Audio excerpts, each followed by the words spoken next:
Эми биз коом менен эсептешип жашашыбыз керек да, туурабы? Эл болгон үчүн мамлекет бар да. Тагыраагы 25-жылдын май айынан баштап 1 сом 11 тыйынга көбөйөт, туурабы? 26 тыйын кошулат деди. 26 тыйын кошулат. 1 сом 37 тыйын болот, 3 сом 49 тыйын болот төлөмдөр. Туурабы, Насбек мырза?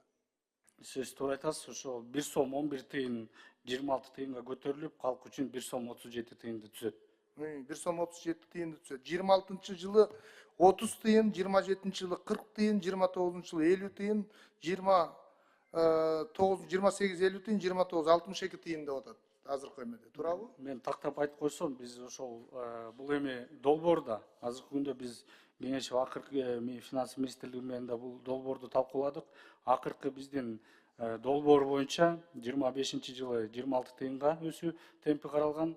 Ал эми 26-жылы 21 тыйынга, 27-жылы 24 тыйынга, 28-жылы 27 тыйынга, 29-жылы 31 тыйынга, анан 30-жылы 36 тыйынга. Жалпысынан 5 жылда алып келгенде калк үчүн тариф орточо 15%, жыл сайын 15%дан өсөт. Средний 15 жылдыкын алганда. Насбек мырза, бул жерде биз деле ошо элден келгенбиз, эл деле көрүп атат дейм да. Азыр сиз айтып атасыз, ооба 26-жылы мындай депчи. А министр айтпады беле мурункуда. Талайым көчү өзү айткан, мен азыркы айткан жанагы 30 тыйын, 40 тыйын, 50 тыйын, 62 тыйын дегенде. Анда кандай эки ачабы бул жерде? Урматтуу Мирлан мырза, ооба министрибиз ошондой маалымат берилген. Ал баягы каралып жаткан долбоорду айткан.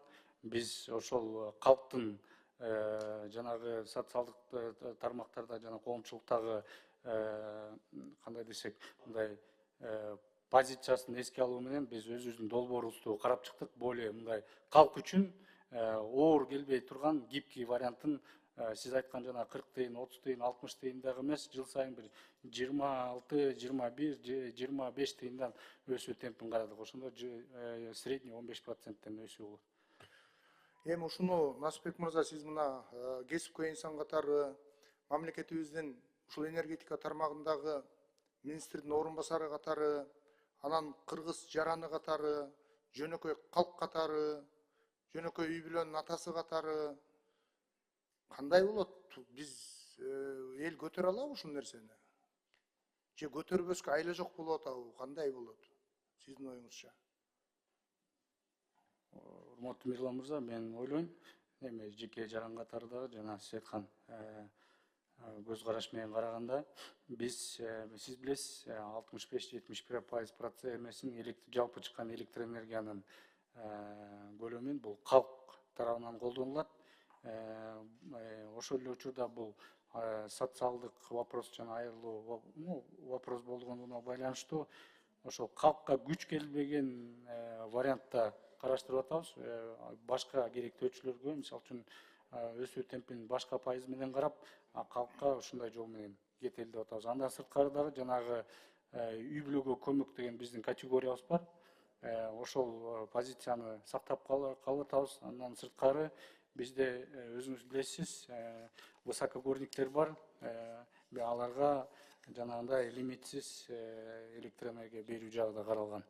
1 сом 37 тыйындан эгер көтөрүлө турган болсо, бүгүнкү күндө 1 сом 11 тыйындан ошол высокогорниктер колдонуп. Туура, анын баары билебиз. Эми мындай да, Насбек мырза, биз ушул жерден бир нерсени кошуп айтып кетсек дейм да, сиз билесиз болуш керек. Коңшу өлкө, алыста айтпайлы, Казакстан, Өзбекстан, Тажикстан калкка берип аткан тариф канча сом? Салыштыруу иретинде эле айтып коюңуз, айтып коесуз деп ойлойм. Уруксат берсеңиз, мен айтып кетейин.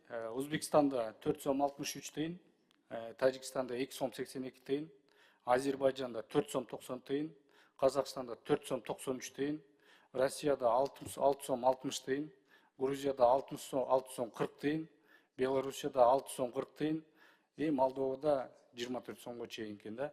Бүгүнкү күндө эң эле ошол СНГ мамлекеттердин арасында эң аз тариф бүгүнкү күндө 1 сом 11 тыйын бизде да.